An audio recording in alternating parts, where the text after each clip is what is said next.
The Babbling Bibble by Craig Martin, which starts out in a fictitious town of Bibble. Now, among the patrons in the town of Bibble, the smallest of those is called the Bibble. He's red and brown and appears to be in some sort of clothing, but it's really his skin. A particular Bibble that I recall, rather large in his way and yet quite small, especially loved to talk to his friends of his daily travels and odds and ends. It was said of this Bibble, perhaps as a joke, that if he listened half as much as he spoke, he'd be twice as wise and speak half as often and have more time for thinking and walking.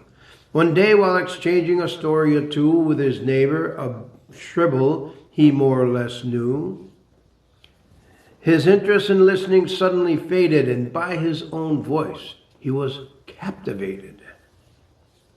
From that day forward, whenever he conversed, he heard only himself foremost and first. When others tried edgewise to get a word in, noise would get louder from his waggling chin. The Bibble would go about gathering bits of droll witticisms lacking their wits. He'd babble of nothing of interest to most.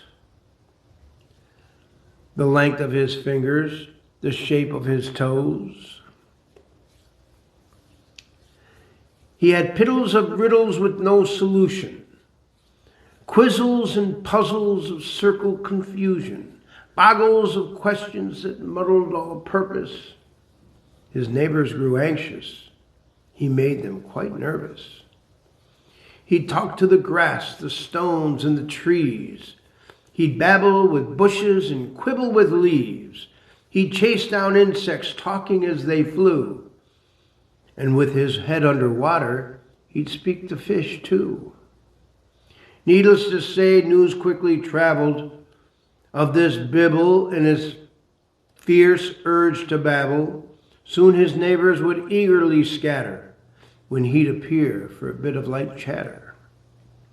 They'd hide in the bushes until he'd gone past. They'd climb up the trees and crouch in the grass. You'd see them running home to their dibbles to avoid being cornered by the blathering Bibble. The lengths they would take could not be measured to avoid one whose own voice gives him such pleasure, who'd elaborate greatly on matters so small and verbalize thoughts with no thought at all.